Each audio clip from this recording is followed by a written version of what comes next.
What happens when the person trying to humiliate you accidentally hands you your future? That was the question playing in my head as I stood backstage that night. But to understand that moment, to understand me, you need to know how it all started. Because just 2 weeks before I found myself holding a violin under blinding stage lights, I didn't even know how to hold a bow. And more importantly, I didn't know the power I carried in my own blood.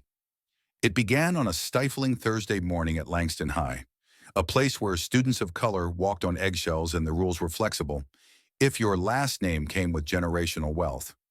Our principal, Deborah Whitmore, stood at the podium during assembly, crisp suit pressed, blonde hair set like a helmet, and a look in her eyes like she was always on the hunt for a target. That morning, I was the target. Caleb Harmon, her voice sliced through the noise like a scalpel. Why aren't you seated? I had been leaning near the back wall, trying to relieve the aching in my lower back from the injury I got just the day before. But saying that aloud, that would have just earned more accusations of making excuses. My back's sore, Principal Whitmore, I muttered. Oh, I'm sure, she said, loud enough for everyone to hear. Well, since you're standing there like a performer on a stage, perhaps you'd like to actually perform. Then her eyes landed on the violin case I'd been holding for my friend Skylar, who played in the school orchestra. She smirked. Is that yours? No, ma'am. It's Skylar's. How convenient. Since you're feeling too special to follow rules today, why don't you grace us with your musical genius next Friday at the spring concert? A solo. 3 minutes. Or detention for the rest of the semester. Your choice. The auditorium erupted with laughter. Some gasped. I stood there, frozen, the case still in my hands, my cheeks burning. That wasn't a suggestion. That was a setup. See, they didn't think I had talent. They thought I had attitude. They didn't see pain or injury or exhaustion. They saw a tall, black teenage boy standing tall when he was supposed to sit down and shut up. That day after the assembly, people whispered in hallways. Caleb's gonna bomb so bad, one girl giggled. Dude can't even spell violin. They laughed like they already knew how this story would end. Skylar ran to me, her curls bouncing, furious. She can't do that. She just did, I said, numb. And the thing is, she wasn't the first. Just the day before, I'd been shoved into a broken chair by Miss Gilmore, my English teacher, who snapped when I said I couldn't sit in the only remaining seat because of a metal piece poking through the backrest. Her response? She shoved the chair against my back hard enough that it tore through my shirt. Blood and all, I went home instead of the nurse's office. My mom patched the wound, like she always patched up the things this world throws at us. She's a trauma nurse, works double shifts, and still finds time to remind me who I am, even when I forget. I told her what happened with Principal Whitmore in the concert. Her expression? That quiet storm that says, "This isn't over." But I begged her, "Please, Mama, don't call. Don't make it worse." She stared at me for a long moment, then finally whispered, "Your father would have never let them treat you this way." I didn't remember much about my dad. He died when I was 6. But that night, I pulled out the old photo album and found the image of him holding a violin, smiling like he was about to play the sun into rising. He was a natural, Mama told me when she caught me staring at the picture. Taught himself on a broken rental. Could have gone to Juilliard if life didn't get in the way. I had never known. And now here I was, staring at the same instrument, Skylar's violin, still unsure whether this was divine irony or the universe daring me to step up. You really gonna let her do this to you? Skylar asked that night. Let Whitmore win? I've never even held one of these things, I said. Then it's time you learned. I'll teach you. That night in our tiny apartment, Skylar showed me how to hold the violin. My back screamed from the pain. My arms trembled. The first sound I made was a screech that startled our cat. But I didn't quit. Because I wasn't just playing to avoid detention anymore. I was playing for every time someone looked at me and saw a problem instead of potential. The next day at school, I practiced in the science lab during lunch. Mr. Pillai, our chemistry teacher, said, "Just don't blow up anything with that thing," but then winked and handed me a practice room key. I practiced until my fingers blistered, my shoulders ached, and the cafeteria rumors reached fever pitch. That's when Mr. Roman Carter, the music teacher, found me. "You're not in my class," he said. "No, sir," I replied. "Why are you in my practice room?" "Principal Whitmore," I said. "She's making me perform." "It's a long story," he raised an eyebrow. "That's not how music should be introduced to anyone." But he didn't walk away. He stood, listened, corrected my posture, tuned the instrument, showed me how to hold the bow, then said something I didn't expect. "You're picking up on pitch relations without reading the notes. That's not common. That's called musical instinct." I didn't know what to say. Me? Musical instinct? Then he added something else. "Practice here after school. I'll help." And just like that, I wasn't alone. Over the next few days, I learned about myself through sound, through every screech that turned into a note, every mistake that taught me where my hands should go, every ounce of pain I pushed through. Skylar was always there, Mr. Carter too. And every time someone laughed in the hallway or muttered "violin boy," I heard it as fuel, not shame. Then one afternoon, the door swung open mid-practice, and Principal Whitmore walked in. "Oh, look at this," she sneered. "Private lessons now?" "I hope no one's giving young Mr. Harmon false hope." "Not false," Mr. Carter replied without looking at her. "Just support." She smiled, but it didn't reach her eyes. "Well, I hope you're ready for your big debut. The school board will be watching." And with that, she vanished. But the room felt darker. I put down the violin and looked at Mr. Carter. "She wants me to fail." He looked at me seriously and said, "Then don't give her what she wants. Don't play for her, Caleb. Play for yourself." That was the moment I knew I wasn't doing this to survive anymore. I was doing it to shine. What do you do when they block every door, but forget you know how to build your own? 3 days into my crash course with the violin, I thought I'd found my rhythm. Literally. Mr. Carter had taken me under his wing with a kind of quiet defiance, teaching me more than just notes.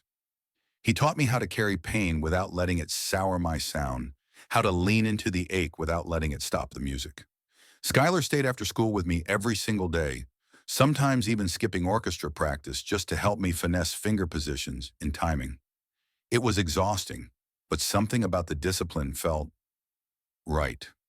It was like I was picking up threads left behind by a father I never really knew, but was beginning to feel in every chord I played. But just when it felt like we were getting somewhere, Whitmore struck again. I got to school Monday afternoon and found a printed notice taped to the music room. "All practice rooms reserved for official orchestra use only." No exceptions. I stood there, the hallway empty, the words pounding in my skull louder than any note I'd ever played. This was no accident. It was sabotage. Mr. Carter found me staring at the sign, violin case dangling from my fingers like dead weight. "She's tightening the screws," he said softly. "I spoke up in the last faculty meeting. I think this is her answer." "What do we do?" I asked.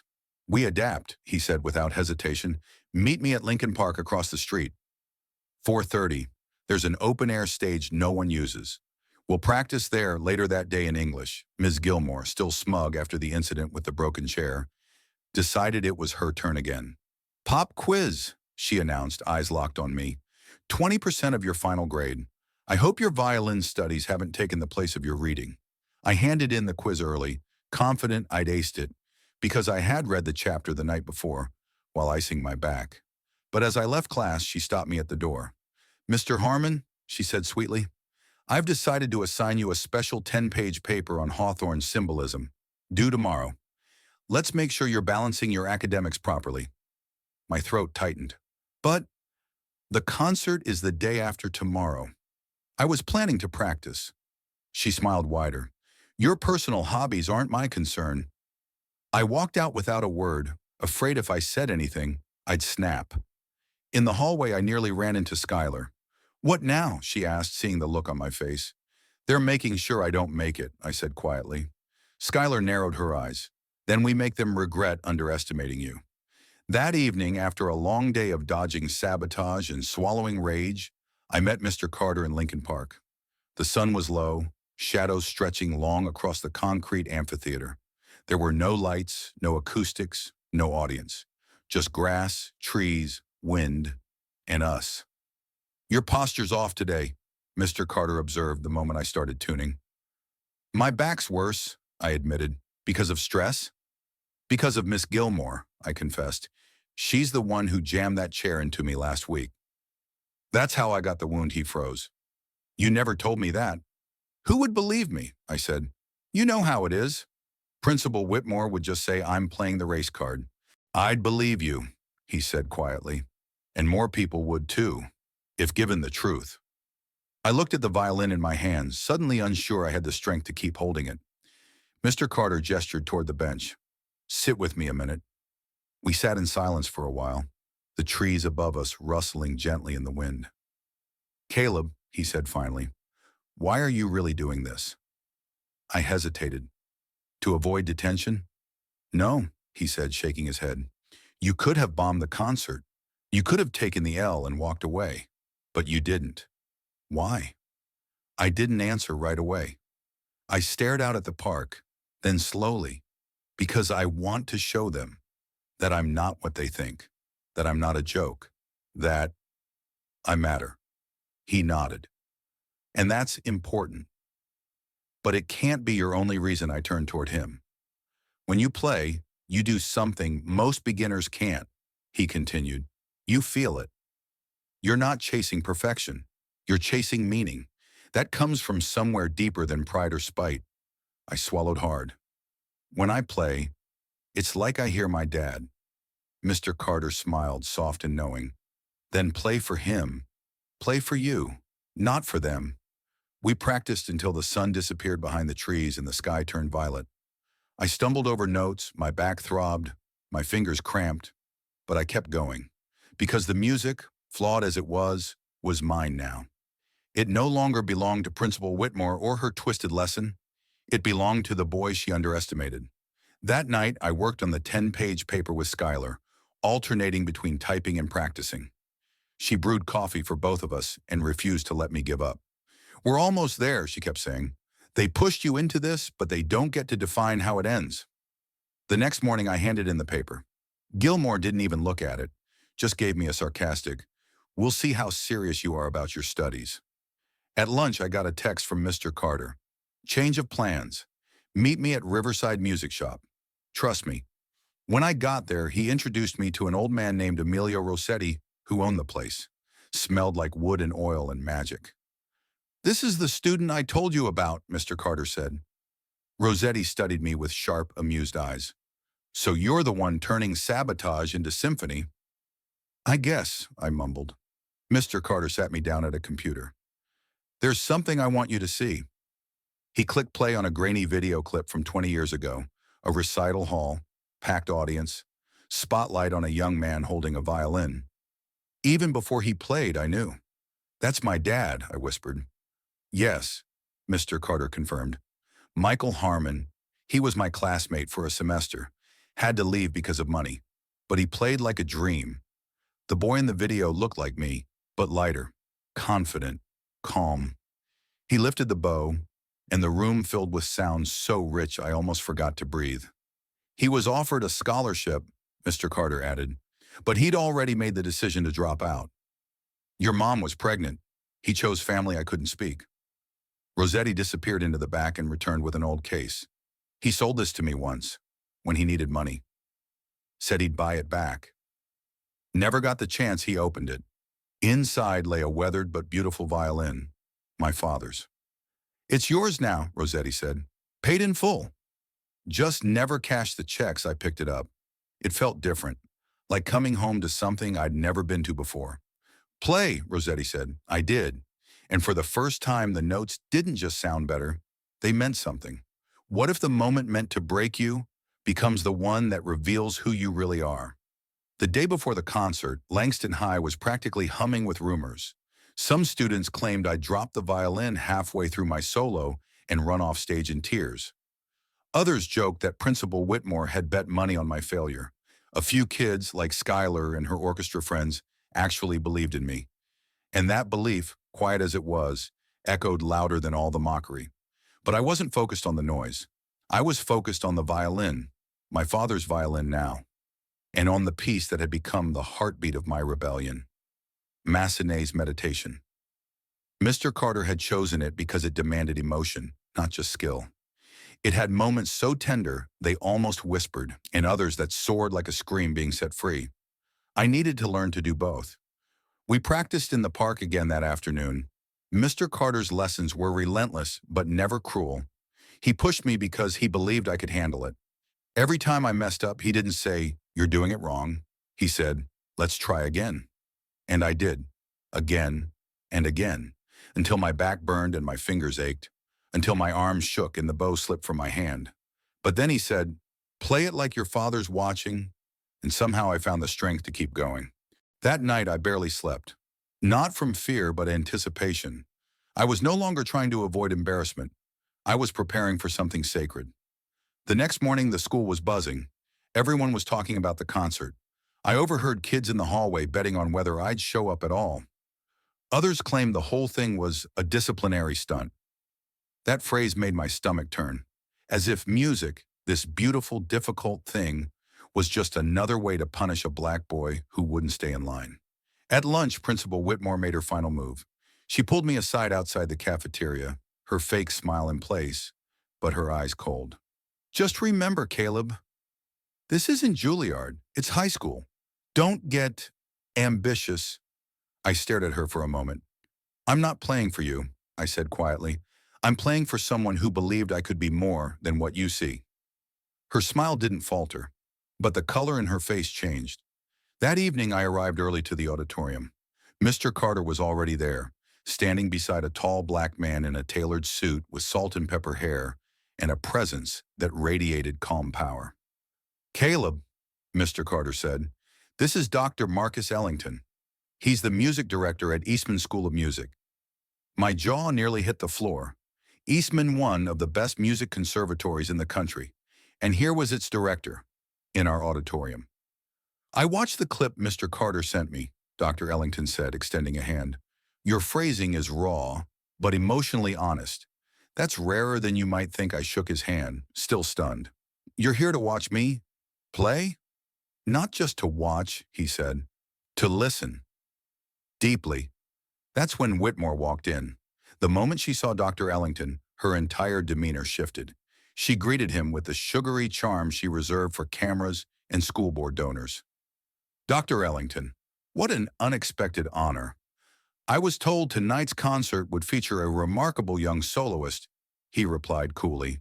She blinked, then turned to Mr. Carter with barely veiled fury. "Let's ensure everything is prepared." As they walked off, I whispered to Mr. Carter, "What if I mess up?" He smiled.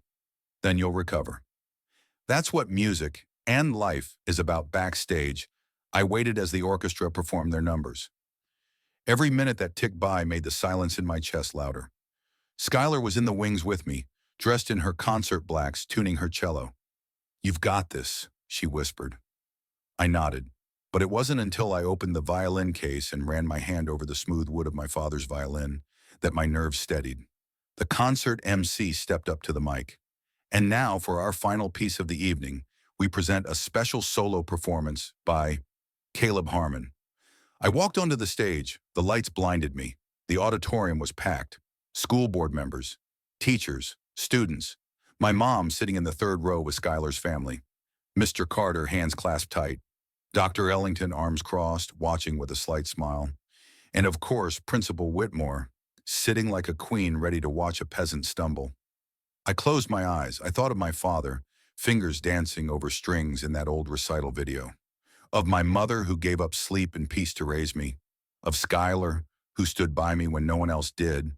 Of Mr. Carter, who taught me how to play even when the system tried to crush me. I raised the bow, and I played. The first few notes were shaky, but then the music took over. I wasn't in an auditorium anymore. I was in my childhood living room, sitting in my father's lap, hearing a lullaby I didn't remember, but had always felt. I was in the park, playing to the wind in the trees. I was in every room where someone told me I wasn't enough, and I was answering them with melody, not malice. Halfway through the piece, something strange happened. The auditorium doors opened. A woman in a navy suit walked in, followed by a uniformed officer. They moved down the aisle quietly, stopping beside Dr. Ellington, who rose and spoke to them in hushed tones. I barely noticed. I kept playing, because for once, nothing mattered more than the sound coming from my soul. When I finished, I lowered the violin slowly, and silence held. Then, applause. Thunderous, unstoppable. Skylar was on her feet. My mom's hands covered her mouth, eyes filled with tears. Mr. Carter clapped with quiet pride. Even some teachers I didn't know well were on their feet. I looked at Whitmore. She wasn't clapping. She was frozen. Then the woman in the navy suit stepped forward. A badge flashed. Her voice was calm, firm. Principal Whitmore. Miss Gilmore. I'm Detective Angela Chin with the County Special Victims Unit. We need to speak with you regarding allegations of physical assault against a student. Gas rippled through the audience. Ms. Gilmore jumped up, stammering, "This is outrageous." Security footage and medical documentation disagree, Detective Chin said evenly. You're both suspended, pending investigation. I stood there stunned. But then I looked at Mr. Carter, who gave a single nod. He'd reported it. Dr. Ellington stepped forward, speaking to the board members nearby. I believe we need to review not just this incident, but the broader environment in which this student was treated. The president of the school board, normally a background figure, stood up. Agreed. Effective immediately, Principal Whitmore and Ms. Gilmore will be placed on administrative leave. As they were escorted out, the applause returned. Not for the scandal, but for what had survived it. For me. Sometimes the most powerful instrument isn't the one in your hands. It's the story behind the one who plays it. That night after the concert, I didn't sleep. Not because of nerves, not because of fear, but because for the first time in my life, I felt weightless. The humiliation Principal Whitmore had prepared for me had unraveled into something beautiful, something none of them had planned. My violin solo, meant to be a public shaming, had turned into a standing ovation. And the moment the detective escorted her and Ms. Gilmore out of the auditorium, amid the whispers, the flashes of phones, the stunned silence of the school board, it felt like something in me finally exhaled. It wasn't revenge. It wasn't victory. It was release. The next morning, the entire school buzzed like a beehive of rumor and shock. Students crowded the halls, teachers whispered in break rooms. Headlines ran in the local paper. Langston principal and teachers suspended over abuse allegations. Viral violin performance sparks investigation. But even as the adults scrambled to contain the fallout, I walked the halls with a quiet calm. Because for the first time, people weren't looking through me. They were looking at me, and not with pity or fear. They saw me. Skylar ran up to me at my locker, practically vibrating with excitement. Caleb, the video's everywhere. People are reposting it with hashtags like hashtag violinboy and hashtag let him play. You're trending. I just smiled, my fingers brushing the edge of my violin case. I didn't do it to trend. I know, she said. That's what makes it real. That afternoon, Dr. Ellington called my mom, not to talk about the past, but about the future. I'd like Caleb to consider joining our Eastman Preparatory program, he said. We'll offer a full scholarship. His progress in 2 weeks, it's extraordinary. But more than that, his musical intuition is rare. My mom covered the phone and whispered to me, he wants to fly us up for a tour next month. I didn't know what to say.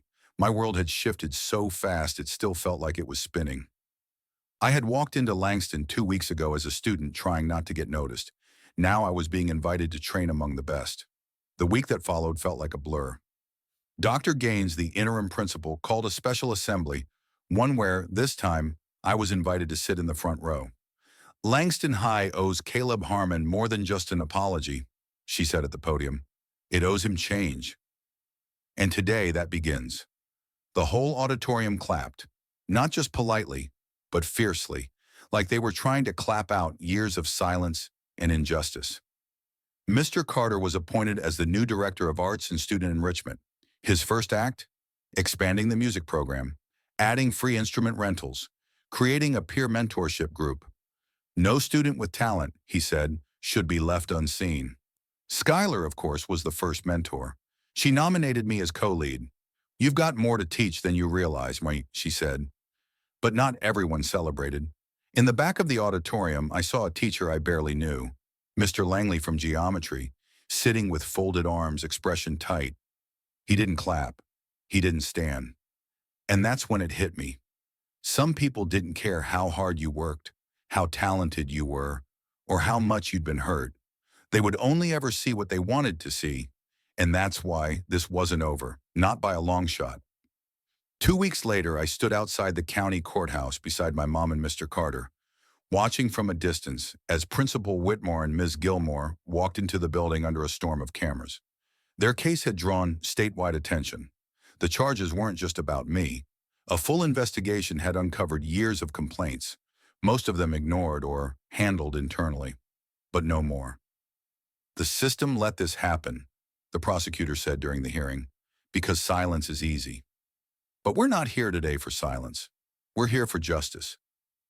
Neither Whitmore nor Gilmore looked at me during the proceedings, but that was okay, because I wasn't here for them. I was here for every student who'd ever been called defiant just for asking for fairness, for every kid who sat in a broken chair and bled silently because they didn't want to cause trouble, for every student of color who was more likely to be punished than protected. They were suspended, their licenses revoked. No more teaching, no more control. And still, I didn't cheer, because this wasn't about revenge. It was about recognition. The recognition that every life has a song inside it, even if no one ever hands you an instrument. When we walked out of that courthouse, the reporters swarmed. "Caleb, do you have a comment? Will you be pursuing music full-time? What does justice mean to you now?" I paused, looked at Mr. Carter, then at my mom. She nodded, her eyes proud but tearful. I turned to the reporters. "I don't want to be remembered just as the kid who got hurt," I said, "or the kid who played violin after 2 weeks. I want to be remembered as the kid who proved that what they tried to use to break me became the thing that made me whole." That clip went viral too. But this time, I didn't feel exposed. I felt heard. By fall, I was splitting my time between Langston and Eastman's prep program, taking classes at both. The workload was intense, but the violin made it all feel worth it. I was learning technique now, real theory.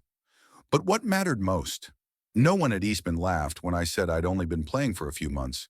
They just listened. And sometimes when I played alone in the practice room, I swore I could hear my father in the silence between the notes. Like the strings were carrying messages across time. Skylar came to visit often. She was applying to music schools now, inspired by what had happened. She still played circles around me, but I didn't mind. She called us partners in rhythm. One day after a long session, I asked Mr. Carter why he had risked so much for me.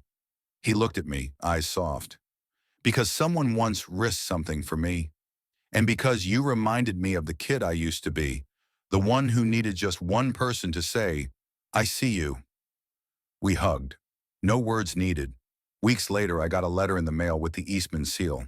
I opened it with trembling hands. "Dear Caleb Harmon, we are pleased to offer you full admission to the Eastman Preparatory Conservatory program for the 2025 to 2026 season." I couldn't finish reading. Tears blurred the ink. I was going to be the first person in my family to attend a music conservatory, all because someone tried to humiliate me with a violin, and all because I chose to play anyway. So, dear viewer, if you're still watching, maybe someone once tried to break you too. Maybe they laughed when you tried. Maybe they threw obstacles in your path and called it discipline. Maybe your voice hasn't been heard. Maybe your gift hasn't been seen. But just like a violin string, it takes pressure to produce music. And when your moment comes, play loud. Let them all hear you.